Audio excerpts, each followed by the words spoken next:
Hello everybody, my name is Dell. This is my co-host Lord Meldor, and welcome to Dragonshire.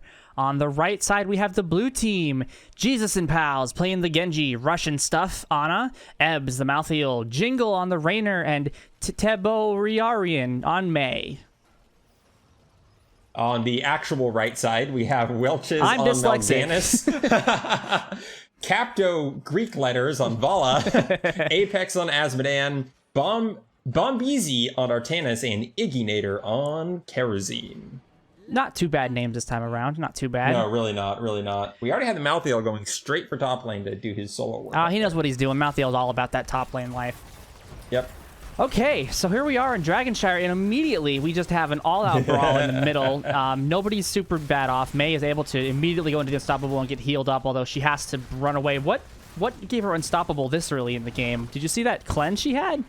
Yes, that is a good question. Does she get Unstoppable from her trait? She does, but it usually is only during her trait, so she's immediately having to hearth because so much damage was done.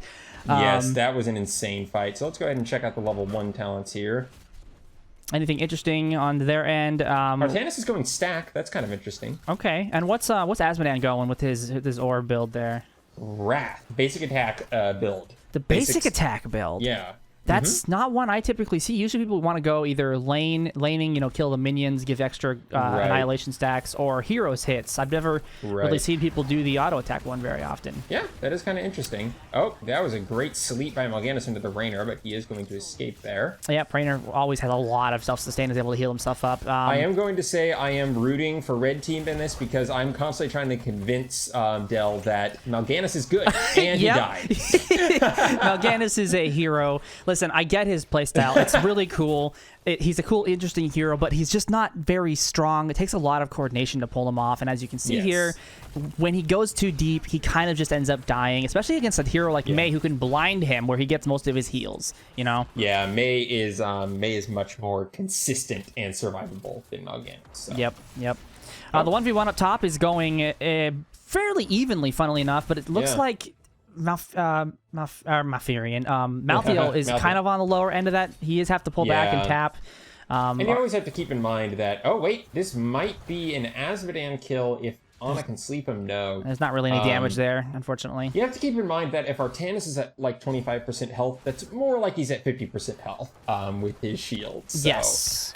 Now, I am curious if Malthael will take the talent at level 4, I believe it is. That gives him increased healing on his Q if there's only one hero. Soul Rip, I think it's called. Is that what that talent is? Yes, I think that comes at a later... Oh, and Red already got the dragon. That was a great delay by Artanis. There was 4 people on the temple there with the Dragon Knight. I wonder why Blue Team couldn't get that. Rainer is going to end up going down from the Vala and everybody jumping on top of him. So the Dragon Knight's going to get at least probably the front wall here. It's looking like an Artanis kill. Yep. Yeah. He definitely thought he had that kill against the Malthael, but Genji came up and helped him out and quickly took care of him. The Dragon Knight is still pushing mid. Going to take a little bit of damage on this keep, but the Dragon Knight at 2 minutes and 45 seconds is not very strong. It will go down pretty quickly here. Genji gets kicked away. Yep. And Artanis did take the talent that makes him even more survivable at low health. His shields recharge faster when below 25% health, so... Yeah, that's probably what he's going to need against that Malthael, because they both seem to be very low on health most of the time. Yes, they trade pretty evenly, and the Genji's there to clean stuff up, so... Yep. Gotta be careful. Here, we can check out level 4 talents here. This match has been going so fast, the Dragon Knight got picked up so quickly that just now is the first time that the teams are focusing on some bruisers and some camps here. The blue team and the red team both going for their bottom camp. Artanis is going to be soloing the top bruiser camp with a little help from Vala, which does mean Malthael is going to probably crash a wave or 2 against the top lane, losing red out of some experience. And you can already tell, red is a little bit low on experience right now. Yeah. Not too far, though. Yeah, and Artanis did not take amateur opponent at once, so he's pretty slow with the mercs, and so he had to get some help there from Vala, like he said. It'll be interesting to see. It looks like Kerosene is going a damage build, so we'll see how the healing is kind of shaking out here. Fairly even so far, but worth keeping an eye on. Yeah. Can put out a lot of healing, especially late game. Kerosene will almost always still heal, even if he's going a bigger damage build. It just depends on kind of how much healing and how dangerous he can play. If he can play really aggressive, he'll still get tons of healing from his damage build. But if the blue team can punish him, that's the different story, Yes. Can you zoom out your camera just a little bit, by the way? Oh, sure. No, apparently you can't. I mean, I can't go further, but it would be very zoomed out. Oh, that's pretty zoomed out. That's whatever you want to do then. This wave up here is crashing against the wall. Malthael should be able to clear it up pretty quickly, but they might lose a single tower. Down at the bottom, there is a little bit of a kerfuffle, but not a lot of people losing too much health. And the shrines will be coming back up in about 20 seconds. Yes, shrines are about to activate as Madame rotates down. And look, he might have possibly secured them a fort there with his push and his demon lieutenant. Yeah, the fort was already pretty damaged from the... Ooh, that's a good slide from Mei. That's a good slide from Mei. There's a lot of damage on the Genji goes into the Vala and gets the Vala. And at the top, Artanis also goes down to Malthael. So that's 2 kills in a row. That's 3 kills in a row. Genji jumps back into the behind the forts with Drift Strike, gets the kill, gets the reset. Mei overstays her welcome just slightly, but they still get a kill on the Mal'Ganis. That's 4 for 1 for the blue team. They are almost hitting level 10s. They should be able to get this Dragon Knight. Malthael is playing with fire up there a little bit on that bruiser camp. He's okay. Really hurt. Okay. He should be okay though. Yeah, good play, good showing from the blue team there. He did go die alone on his soul rip, which is helping him in these battles against Artanis. Yes. He decided Artanis is one of the best duelers in the solo lane, but Malthael is holding his own against him. So yeah, I don't know if you put 2 evenly matched people on Artanis and on Malthael. I'm not really particularly positive who turns out on top with that. I think it can be build dependent and situation dependent. Yeah. And Malthael is going all in on that, going for last rites as well, of course.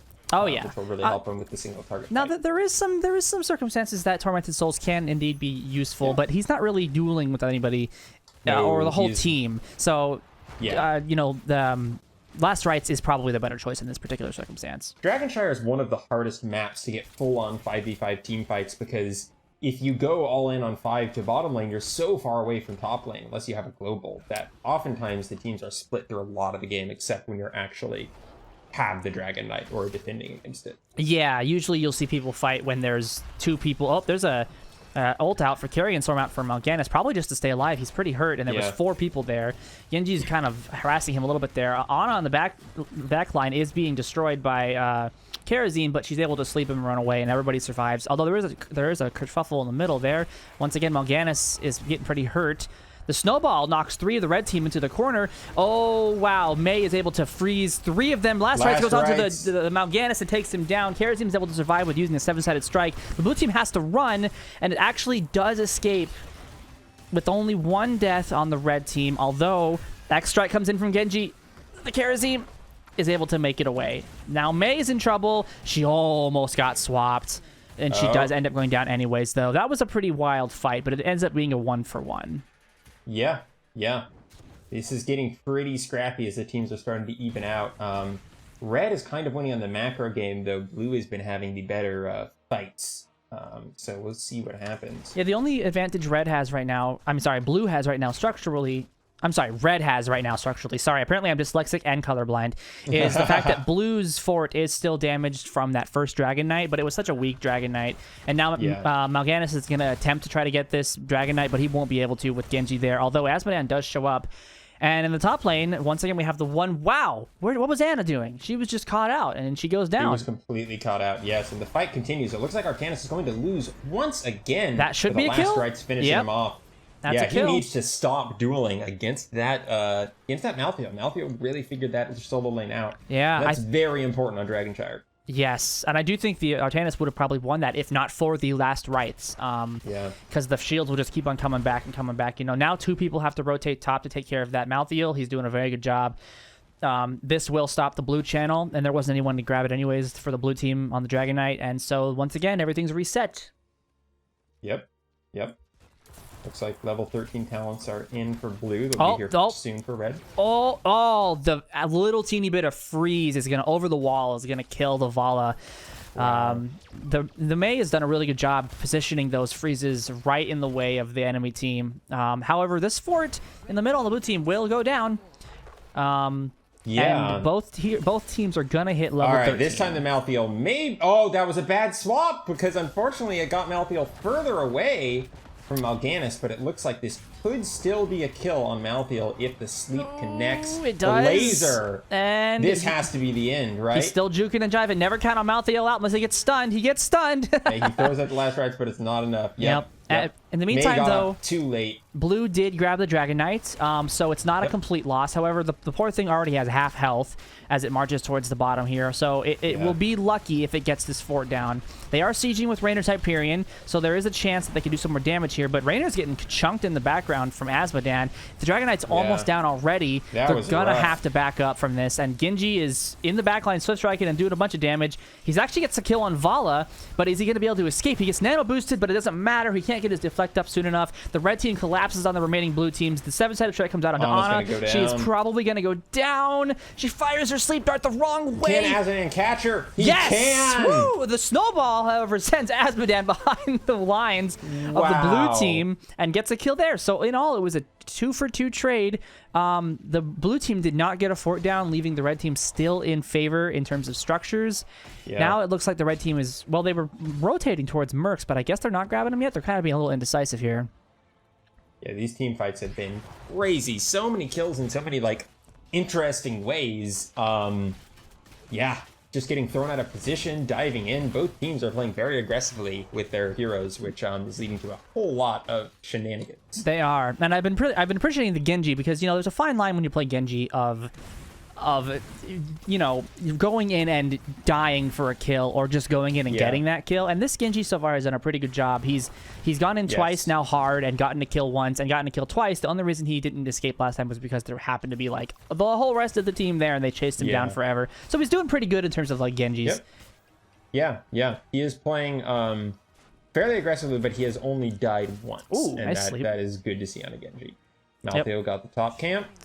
Rainer and Karazim are working on the bottom siege camps. Get those momentarily. No one's going to be invading or any shenanigans going on there. Malthael is taking care of the top lane, which means that Bruiser will push. Genji uses his ult to escape from Vala's ult there. That was an interesting little duel. Yep. Artanis heading back up. Yeah, that will let him. That's probably going to get that turret down. Maybe the wall and maybe the second turret. Although there is 2 top. Red is committing 2 to top to get rid of those mercs, which means blue is going to have an advantage down here in the bottom fight.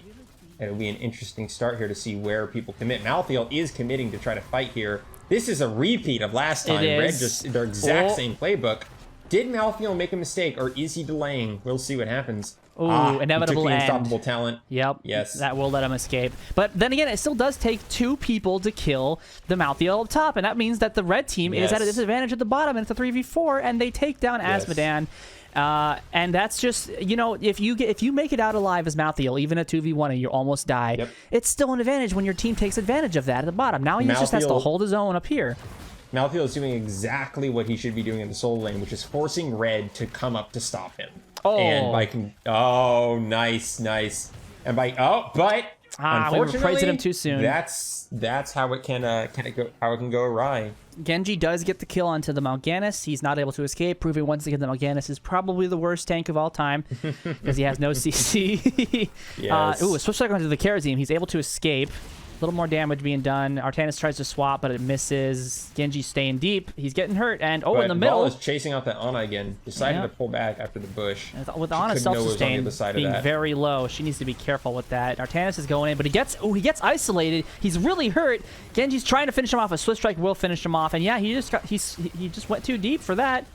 Karazim 7-sided strike, trying to do some damage to the Mei. Does a little bit. Mei's a little out in the open now, but she's able to ice skate or whatever it's called out. Genji's once again all up in everyone's face. A deflect. He has a swift strike, I'm sure. There it is. He's escaped. So much is happening here now. Yeah, I'm almost talking too fast. There's so much happening. I have to say something at all times. But no deaths. No deaths. Mal'Ganis is finally back. Artanis is now going to be taking some time to get back, which red has been staggering their deaths here for a while now. Hasn't been able to take a fight that's in their favor in some time. Asmodan pushing little deep, bizarrely far. A little far out, and he's going to get frozen, and he's going to get killed. Slept, and okay, so here's what's interesting for me about this whole game is the fact that blue team has 15 kills, yet they have very little advantage in structures or anything, really. They have a level lead, but they're not using that to their advantage. They have kill lead, but they're not using that to their advantage. They're getting kills, but they're not applying it anywhere, which tells me that the red team is doing a good job managing the objective. Blue team and red team are playing kind of oppositely, where red team is overextending for the macro, which is getting them killed repeatedly, like just now. Once again, they were running there when they didn't necessarily have a favorable position, and blue team gets the kills. But the flip side of that is that blue team is playing very defensively, except for kills. And so blue team will grab the kills, but not really take any chances. But it's possible that'll just pay off for blue team as they continue to slowly bleed red out of experience with these kills. And it looks like they... Oh, nope. The catapult's probably going to interrupt May. Oh, it didn't. Nice. Okay, so, finally the red takes advantage of their advantage. And they are level 20. They have a Dragon Knight. Mathiel, once again, is 2v3 at this point. He's probably going to go down if he can get one more big heal off. He's... just the stuns will kill him. He probably could have escaped if he wasn't stunned. But in the meantime, Dragon Knight is pushing through the middle. We have a Hyperion running down the middle for the middle keep as well. There is Mercs pushing bottom, so that will probably do some damage pretty soon. This could be a keep, which is finally the advantage that blue has been trying to get for this entire game. Mal'Ganis gets kicked away. Karazin's trying to 1v1 the Dragon Knight. And let's see if they can get more damage done here. Oh, yeah, of course. Well, it looks like blue has decided they can't actually get the keep down, which is pretty good for red. That means this objective might not have really accomplished much unless they get some kills here. Once again, blue cannot press an advantage, despite how many they have earned throughout this game. And Vala clears up the bottom Merc, so is the keep wall. Got a little nick down there, but it's not gone or anything. And once again, the blue team has let the red team catch up to them, almost in level 2. The 20s are almost done. The 20 advantage is almost done. And blue team needs to figure out a way to actually get some solid damage done. At 15 minutes in the game, a keep needs to go down something. There's a little scuffle in the middle here. May is going in, but she's missing her ice block. Mal'Ganis is going to carry... Mal'Ganis got stunned out of his carrion swarm, but he's going to survive. And no, X-Strike! And he survives. That was impressive. The snowball whips, which is going to mean a dead May. She was really deep for some reason, so kind of just threw that advantage away. Now, both teams are level 20. Without tanks. Without tanks. The red team didn't have a tank anyways. Aha! Aha! Yeah, so funny. It's the thing is, if blue team can keep the advantage in the team fights, if they can keep the game going a little bit longer, eventually these death timers are going to get in their favor enough. But now they're starting to kind of trade evenly on the team fights, so this could really go either way now. Things have kind of equalized in a lot of ways in this game. As crazy as it's been, it's gone back and forth a lot. Oh, Artanis interrupted by the Genji. Yeah, however, I don't Genji think didn't really get a backup from his team. Ooh. Yeah, I don't think Genji can 1v1 in Artanis. But yeah, you're right. I think blue team, if they can continue to trade unevenly in their favor, the death timers goes. He has decided to, for once, not stay in lane. He was, I think 3 deaths or whatever up there in that top lane probably finally taught him to not be up there if there's nobody on map. And good reason. There's 4 top. Yep. That's exactly what they're about to respond to. So Malthea went a safe rotation, kept himself alive. Genji's fighting Karazim in the middle there, kind of. But nothing really happens. Both of them lose a third of their health and they run away. Shrines are about to force some fights here. Yeah. This will probably be the last Dragon Knight of the game, if I had to guess, just because these things scale. Let's see what this team fight's going to be. Malthael's joining in the team fight. Yeah, might be one of the first times this game. May the throws a comes snowball from May again, but she's isolating herself in the back. She is. Can she survive the damage? That's a big shield on Genji. Didn't get to her with his ult, but there is a lot being dumped on her, including the laser. Genji's going to go down as well. That's exactly how blue does not want their team fights to go. Yes. Now, Malthael was nano boosted, and he's doing a lot of damage. He's going to get a kill onto the Karazim. He's also going to get a kill onto the Mal'Ganis, but unfortunately, that's as far as his nano boost will take him. So he salvaged that, right? It would have been a complete and total mitigated disaster if not for the Malthael. It may have been game if Red had played it right, but now, now they're just going to slowly kind of get control of the map back. That's exactly what blue doesn't want, because blue really has their two primary ways of engage has been Genji and May, and they went in staggered, and they just allowed red team to shred that May, and she wasn't buying time for anything. Karazim kept blue team away basically the entire time, while May was just getting completely destroyed by red team. So there was a huge split there. Will not see a repeat of that same strategy in their team fight going forward. And due to this big fight in the middle where everybody on the blue team died, the red team is going to get a Dragon Knight, and it looks like they're going to march straight down towards bottom. It looks like maybe. They've got pressure in all 3 lanes. They do. Finally, some pressure for the red team. Likely that red team should be able to grab a keep. Yeah, I mean, you would hope so, right? The whole team isn't here with this Dragon Knight, and this Dragon Knight is getting chunked pretty heavily, so they are wasting a lot of its health bar. The red team is just now respawning half of them, anyways. That's a good point. Yeah, they actually kind of wasted that. Yeah, that was not a good Dragon phase, and now whoever that was, Vala, Vala in the Dragon as well. Yikes! That was very aggressive, and unfortunately got basically nothing done for red team. Yeah, yep. That basically reset it all, and now blue team just basically needs to bide their time, find a good fight, win it. They could probably push a fight right now, maybe get a keep down if they were being really coordinated. They could probably get a keep down in a 4v5. Hopefully they do. They're grabbing some mercs. I don't know when the problem is their lanes are very pushed out right now. They are. Blue team doesn't have a great angle of attack that they could do in less than 30 seconds. So I think they're just going to wait, clear waves, and kind of let the chips fall where they may for the next fight. Where they may. Man.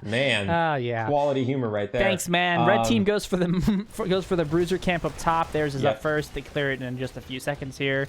Red team's Merc is already gone. May? Is she going to try to stop this? No, but she already used her escape. Okay. Red team did not follow up on it. Probably too much unknown information. Yep. Now the mercs for the blue team are up. Let's see if Malthael, he is going to end up going for it. Genji's kind of just poking at the bottom keep there, bringing these bruiser camp or this siege camp up a little farther. Red will have to respond.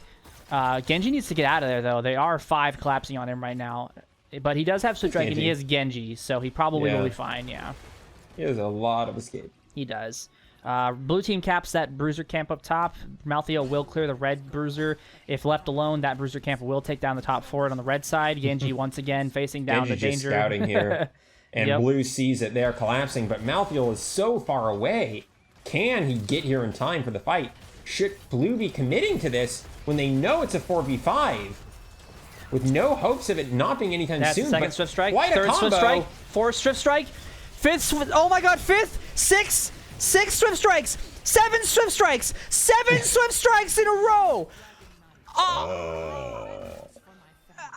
All right. Okay. And now we probably know why this replay was submitted. So, let me just tell you, as somebody who has a level 30-something or whatever Genji, 2 Swift Strikes in a row, pretty nice. 3 Swift Strikes in a row, pretty effing nice. 5, unheard of. 7? I don't think I've ever heard of 7 Swift Strikes in my entire life, so that was kind of freaking phenomenal. Yeah. It just team wiped the red. The red's dead, and they lose. Game over. Yeah. Like, what else can I say? That was amazing. It's kind of hard to really say anything about that. I mean, going into it, I was incredibly suspicious that was a good team fight to take because they knew they were down, but Genji knew what he was doing. They were so bunched up, and it was the Mei Snowball that guaranteed it for him because she got everyone into one exact location. Yeah. And I mean, I'm going to say normally that's not the option. You're completely right. Going into that is because what happens is Genji will Swift Strike and then he'll get stunned and he'll instantly be blown out. I've seen it 1,000 times. Genji's tried that. He got very lucky. He did get stunned by something. I didn't see what stunned him, but he was able to get that Swift Strike out, and then it just continued to reset over and over and over. And you're right, the Mei Snowball setup got them all so super clumped up. So. Yeah. And Blue it's team X-Strike, right? Not Swift Strike that he was using? I said Swift Strike the entire time, didn't I? Yes. X-Strike. X-Strike, yes, Because at his level 20, he gets the cooldown reduced by 10 seconds for every hero hit. Yes. So at a 60-second... So wait, how can that work, though?